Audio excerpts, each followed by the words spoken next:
Hello again, everybody, and welcome to another edition of the MarquetteHoops.com basketball show with the Marquette historian John Dodds. I'm Tom Pippins. We're produced by the best, the great Jason Ruck, and it's so exciting to be back with you talking Marquette basketball into the home stretch and hopefully a deep run in postseason. This show is brought to you by Moonlight Graham, modern dental benefits. Moonlight Graham, a proud sponsor of the MarquetteHoops.com basketball program. JD, great to have Ben Steele with us today. Can't wait to interview him, the Marquette beat writer, and a real good one. Absolutely. It's really a privilege to have someone like him follow the team, and his insight is always welcome. Ben, UConn looking like world beaters as Marquette falls by 28 on the road last Saturday. Yeah, I was thinking about this a little earlier. Marquette's played three number one teams this season, right? They played Purdue and Kansas, both of those teams in Hawaii. Played UConn on Saturday, and I think UConn is by far the best team that I've seen in person, for sure. I put UConn and Purdue in kind of their own tier above all the other teams in the nation, but just UConn, they're so tough to beat. They can beat you in a lot of different ways, and then you play them at home like Marquette had to do, and game kind of steamrolled on them in early in the late, just before halftime there, and you can't get it back once UConn starts rolling like that at home. You know, they were doing a lot of the things that we try to do on the defensive end. You know, they're active hands, getting their hands on the basketball, helping each other, flying around, multiple efforts, defending with a level of violence, putting their bodies on bodies. This is a league where, you know, most of the time the refs are going to let you play. And they did a great job taking advantage of that. We did not. And they were the more violent team. Early in the game and even at times in the second half, we were getting to the spots on the floor that normally are very, very good for us. Tyler was getting deep in there.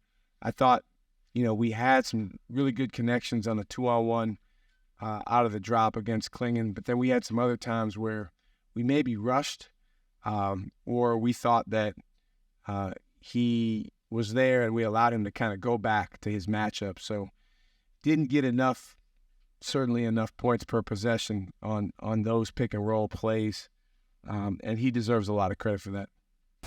Danny Hurley has something going there, doesn't he?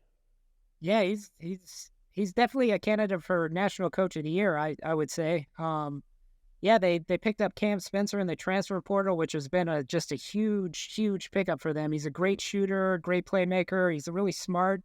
You know, Connecticut's really good. They run so many. You watch them play. They run so many actions. Like, their players are just in movement all the time. That's why they're so hard to guard. They have so many sets that they run. And Cam Spencer fits right into that as a smart player who can shoot, pass, and dribble. And when you got a 7'2" guy like Donovan Klingon, that's going to make trouble for any opponent. And Marquette ran into that for sure. He kind of disrupted everything. You know, Tyler Kolek's so good once he gets into the paint and can pick out whether to shoot it or pass it. But Klingon just kind of swallowed him up with his 7'6" wingspan that he's got. Yeah, they're a complete team, and I was really impressed by them. It'll be interesting come tournament time, and of course, come March, Marquette gets it at home. Maybe it'll be a different story. We hope so. But where does Marquette stand right now? Obviously going along well after a slow start, maybe the ankle injury. Tyler Kolek was magnificent, but as you're well aware, if he's held to 7 points, they're not going to win. Yeah, for sure. Tyler's the straw that stirs the drink, if I can drop a cliche on you. All-American point guard. If he has a bad game, he's had 3 games where he's only scored in single-digit points against UConn, against Seton Hall, and against Butler early in the season when Marquette had that 2-game blip losing streak that they had right at the beginning of Big East play. So if he can't get going, like, Marquette's just, they don't have a lot of answers, just especially with Marquette's depth issues. You know, Sean Jones is out for the season. Tyler Kolek's back up at guard, so they count on Tyler a lot. He plays more than 30 minutes every game, so if he's struggling, the team is going to struggle. It's great they got Chase Ross back. Anyway, hey, look who's joined us, everybody. John Dodds, my colleague on MarquetteHoops.com basketball show. He is with us by Zoom today. Welcome, JD. And of course, we have Ben with us, thanks to you, and grateful for him always. And we're talking about UConn and about Tyler Kolek. And one thing that I heard Coach Smart say after the game to Homer on the radio show with Tony Smith, yes, UConn was outstanding, but we were not ourselves. Your perspective on what transpired over the weekend? Yeah, I just thought that Marquette was running into a buzzsaw against UConn last weekend. UConn is clearly the best team. Last year, I thought the one player that helped Marquette match up the best against UConn was Omax Prosper.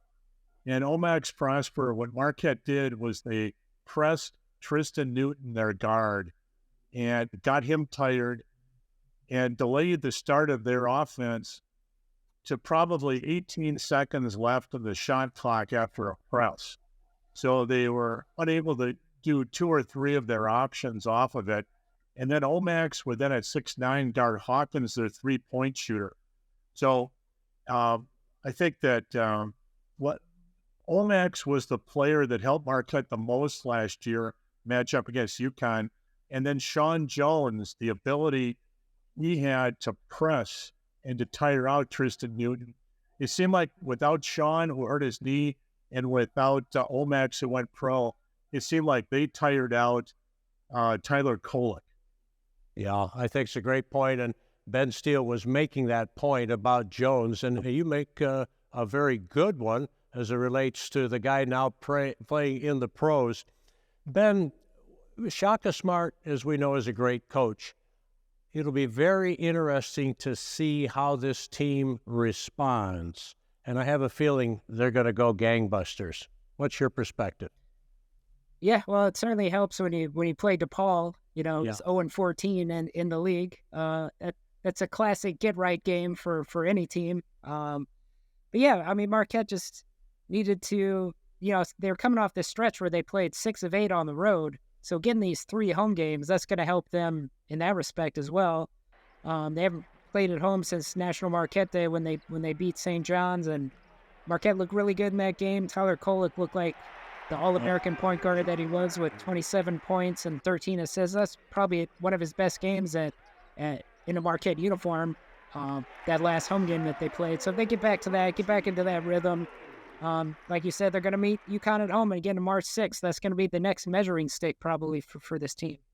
He's an outstanding beat writer, one of the best in our biased opinion. Looks like Travis Diener. I think he still can throw that 3 ball up John Dodds. JD, I'd like to allow you the opportunity to ask Ben a couple of questions. Ben, just your overall assessment really of the schedule. I mean, I heard a stat last week that there's been 4 times this year where the top 4 teams have met and played, and Marquette has been involved in 3 of those 4 games. They played UConn number 1, they played Kansas number 1, and Purdue number 2. And can you just talk about that Maui Classic? I thought might have been kind of a Final Four, had a Final Four Elite 8 feel to it. Yeah, for sure. That was it just kind of worked out that way. Marquette had committed to the Maui Invitational under the previous coaching staff. So that was 4 or 5 years ago that they committed. And it just happened that all these teams were really good in the field. And yeah, you play number 1 on one night and then number 2 the next day, who became the number 1 team in Purdue. So that was a great test for Marquette then. And now playing UConn. I thought it was really interesting that the Big East scheduling office, whoever makes the schedule for them, definitely had some foresight in scheduling the Marquette 2 UConn Marquette games for the last 8 games of the season. It's kind of weird. It's kind of strange how Marquette had played all these teams twice, but hadn't faced UConn at all, and now they get them twice in these last couple of weeks. But they're clearly the 2 best teams in the conference, so you're going to see them match up against each other.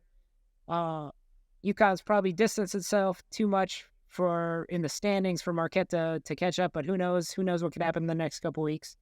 So yeah, it's just really interesting. Marquette is definitely going to go into the NCAA tournament having been through a lot of battles this season against some really good teams, which I think can only help them. I want to get your thoughts on really the junior class this year. Stevie Mitchell, Cam Jones, and David Joplin. It seems that David Joplin has changed his role. He's a power forward now in defense, and his defense is light years ahead of where it was 2 years ago. He gets deflections. He's counted on for rebounding, but it seems like he's being counted out, or he's being guarded by taller players than he used to be when he played small forward. Mm-hmm. Yeah, I mean, Marquette doesn't have a lot of size. After 6'11" Oso Ighodaro, 6'11" Ben Gold, David Joplin's your next biggest guy, so he's got to play the front court position. He's their only option, He can't, and they like to play those lineups with Ben Gold and Oso Ighodaro together, but he can't overexpose that lineup for foul trouble reasons or wear those guys out. So Joplin's going to have to play bigger, and I agree with you. I think, like, on defense, definitely the deflections area, he's improved dramatically. I just did a story on this. If I can plug my work on your fine show. You can. You're Ben Steele. There was a stretch there where over the last couple weeks, David Joplin was averaging 6 deflections a game. And earlier in the season, he was only averaging 3 in the non-conference portion of the season, theoretically against, much less caliber teams. So that shows you how much he has improved in that respect. Offensively, I think, when you have to, it was so much easier for Joplin last season. Like, his job was just coming off the bench and just score. Like, that's what he does best. So I think now that he's been counted on to, for so much on both ends of the court, that I think it's kind of taken away from his offensive ability a little bit, if that makes any sense. But he's still improved. I know he's kind of become like a little lightning rod for a lot of Marquette fans, but I see the improvement dramatically from where he was just even in November until now. That makes a lot of sense, Ben, because I remember Al McGuire used to always say, point out to the opponent's best player, and he would see who that player was guarding when Marquette was on offense. And he would run that Marquette player before the shot clock around 10 different picks and be real physical and try to tire him out. Because by the time they got the ball back, he was in a different mentality. He was tired. His legs were not as strong. And I'm wondering if that's something that Joplin is facing now. Yeah, for sure. I mean, they knew that going into the season. That's why, they put Joplin through that VersaClimber program, and he really leaned out his body. His body looks so different than it did last season, just because he knew that cardiovascular-wise, strength-wise, this was going to be a big challenge for him going up against, like, the caliber of opponents that he's going to have to guard, the size and physicality and strength of guys that he has to guard. So they knew that coming in, and the only way to get through it is to go through it, as they say. So I think he's done pretty well with it, I would say. One thing about Cam Jones, another junior, he's one of the few players I've ever seen at Marquette that when he misses a shot, he goes back on defense and he's talking to himself, wondering, he was totally surprised that shot didn't go in. Why didn't that shot go in? He's just kind of, what he did against Georgetown was absolutely amazing after seriously hurting his ankle. And I'm wondering if he's having lingering effects from that, because he just doesn't seem right. Yeah, I think there's something to that. He definitely doesn't have the same lateral, the burst. Where you see it with Cam especially, like, he's been so good his first couple seasons at Marquette, just finishing in the paint, being a 6'5" guy, having those crafty finishes around the basket. You haven't seen that as much recently, and I think that's probably having to do with, like, that ankle or getting pushed off that ankle or, spinning. He's been so good at those spin moves around the basket that, that's certainly affected by the ankle probably. But you're right, though, the shooting, that that never leaves Cam Jones, and definitely the confidence never leaves Cam Jones either. I've never seen anyone quite like him when he gets on a roll, right? And we saw it in the postseason, the NCAA tourney. So getting him healthy, you would think, is going to be a key over the long haul. Absolutely. Like we said, Marquette doesn't have a lot of depth. You know, they play 7, 8 players. Like the 7th and 8th guys, the freshmen don't really get that many minutes, just a handful of minutes here and there. So any of those top 6 players, top 7, including, you know, Ben Gold and Chase Ross off the bench, anything happens to those guys, I mean, they count on all those guys for so much. I love Stevie Mitchell. You know, John has talked about him before. I know you appreciate him. The kid's not that big, but he's so smart off the court, on the court, as we're aware. He's really the glue to that squad in many ways, even though we know that it all starts and ends with Kolek, who, as you say, is the straw that stirs the drink. Yeah, if anyone had any doubts about the importance of Stevie Mitchell to this team, you saw that when he had to miss those 4 games with the hamstring injury earlier this season. They just weren't as connected as a team. And, you know, like Shaka Smart or anybody who's around Marquette at all, stats can't tell the story of what Stevie Mitchell, like points per game, even steals per game, all that stuff. You can't measure Stevie Mitchell's impact on the team. It's just his energy, his effort, his enthusiasm, his willingness to guard multiple players. He's strong for his size. He can guard up and down any lineup. He can guard, you know, a 6'7" guy like you saw him guard like Seton Hall's Kadari Richmond, who's 6'7" and long arm. Stevie Mitchell was only like 6'4". He did a pretty passable job guarding him. So yeah, he's definitely, you know, glue guy is a term that gets thrown around a lot for Stevie Mitchell. I think that even might be underselling him a little bit, but definitely everyone around the team knows how important Stevie Mitchell is to that team.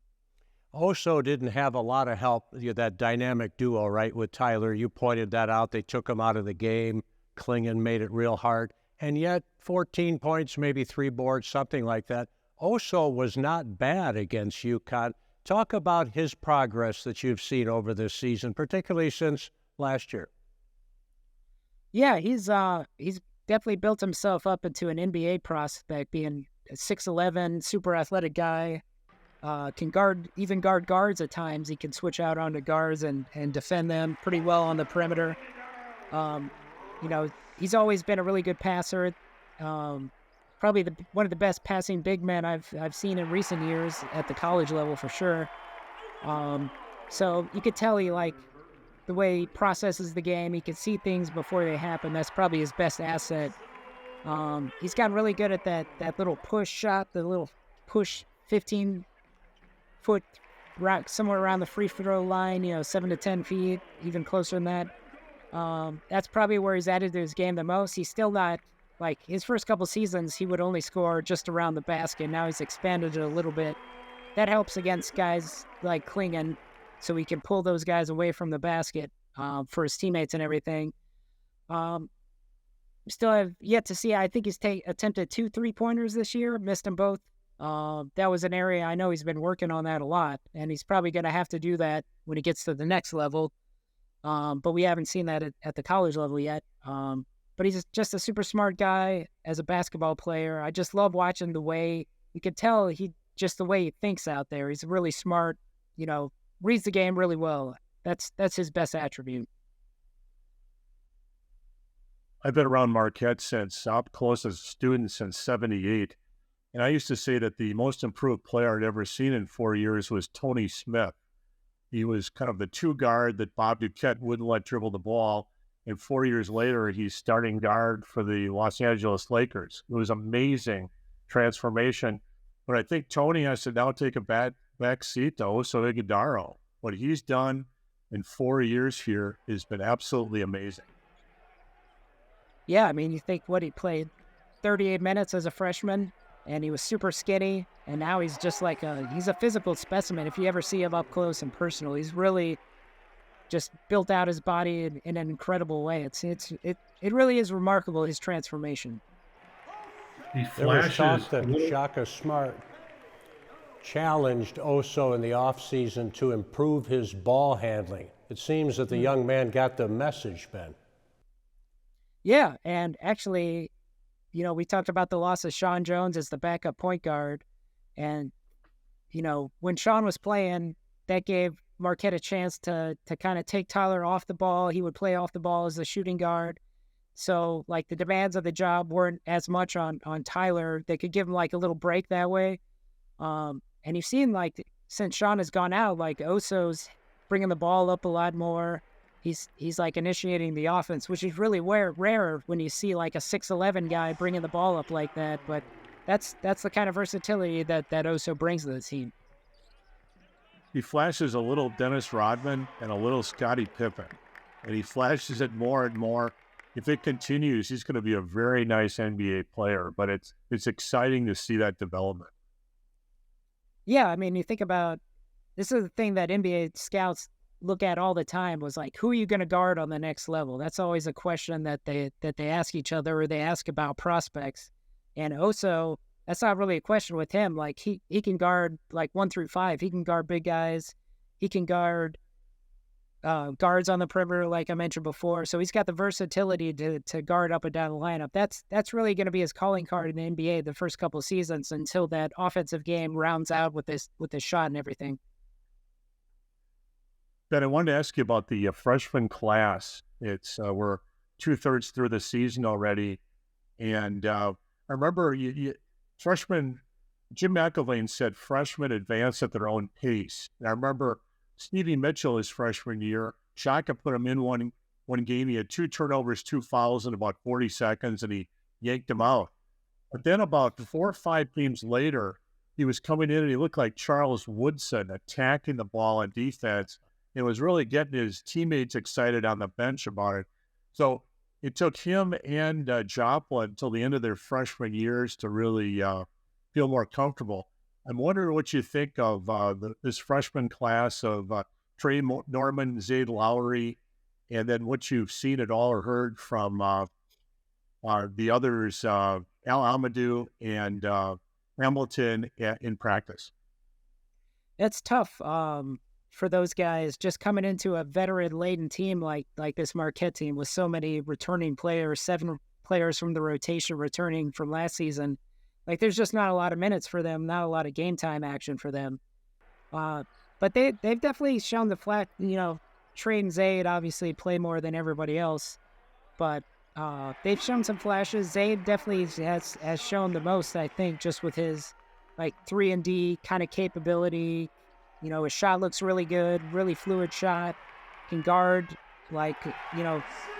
typical Shaka Smart player, a 6'5" guy who can switch a lot on defense and guard a lot of different kind of players. Super athletic. So I think his ceiling's pretty high. Trey, actually, I thought looked pretty good. One of the few players that looked pretty good against UConn on Saturday. Came in, wasn't afraid in a very hostile crowd. From what I hear, now you got to take coaches with a grain of salt. They all like their own players. But they've been really high on all these guys in practice. Some coaches even telling me the other day that the backups have been beating the starters with regularity. I can't confirm that for sure, but, like I said, coaches like to pump up their own players a lot, so you got to take that with a grain of salt.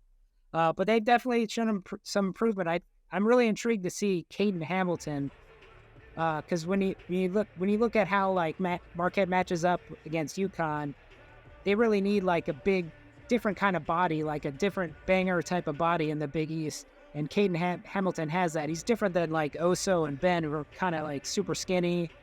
They have their own, advantages and skill sets, but Marquette really could use a banger guy. Marquette's issues the last couple of years have been with rebounding, and I think that might be an area where Caden Hamilton can help out a lot. Al Amadou, you can see the athletic skills when he gets in the game. I think he's got 3 alley-oop dunks in his limited minutes. He just needs to play. He just hasn't played a lot. He was a latecomer to the game. You see, sometimes he gets lost on defense. He'll foul a lot. So he just needs reps. He just needs to play, and he's not going to get much playing time on this veteran team. So any development he's going to have in practice, and we'll see how he looks there during the non-conference portion next season. And it's exciting to hear you speak this way. I get the impression you feel these fellas going forward will be bona fide contributors to Marquette's success going forward. Yeah, I think so. I mean, that's Shaka Smart's whole formula, right? Like, it's definitely not the norm in college basketball these days, but he definitely has a development system. Like, everyone kind of waits their turn, learns the ropes a little bit, and then it's their time to take over. It's rare these days in college basketball with the transfer portal and guys going pro and all that. So it's definitely a different kind of perspective, but I mean, you can't argue with the success that Shaka Smart's had so far in his 3 seasons. So we'll see how the development goes for these next guys. Next season, it's going to be very interesting to watch. Just, likely we'll lose Oso Ighodaro and Tyler Kolek. Both those guys still have their COVID year, but I think it's highly unlikely that they will use that. I think they'll probably want to start their professional careers. So without those 2 guys, it's going to be a lot different. So it'll be really interesting to see which young guys take the leap next season to jump in. We've been talking with Ben Steele from GSI Line. Ben, we appreciate your time. We appreciate your fine work covering Marquette. If someone wants to follow you on X or follow you on the paper, can you give us some of the coordinates? Yeah, you can follow me on X/Twitter at Ben Steele MJS. That's the handle. There's links to all the work on there. I'll tweet out all the links to all my stories. If you go to the JS Online, the Journal Sentinel's website, you go to click to the sports tab. There's a Golden Eagles tab under there, so all the stories are right there for your convenience. You can go old school and just buy the old print product. We don't get the games in with the early deadlines like we used to, but any feature stories and stuff like that are in there. Maybe nice to read in the print version. Lots of different ways you can find that. I absolutely love your work. And when there's a picture, if you look up old school, my face is right next to it. So I like to go to the newspaper. I'm with JD. We're just so thankful for your time, your marvelous gifts and abilities, and it's always a joy to have you on our program. Thank you, Ben. I appreciate you guys. Thanks for having me on.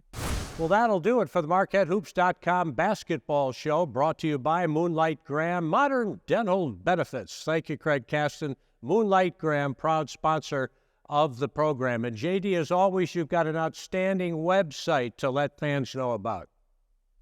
Thanks, Pip. And it's great to be back with you and Jason again, doing new shows. And if you miss a show or you have a friend out of the area, all our shows are archived on the left-hand side of our website, MarquetteHoops.com. Well, if Tyler Kolek is the straw that stirs the drink for Shaka Smart and Company, producer Jason Rutt does it for our program. So for Jason, with our gratitude, and the great John Dodds, the Marquette historian, I'm Tom Pippins. God bless you, everybody, and go Marquette.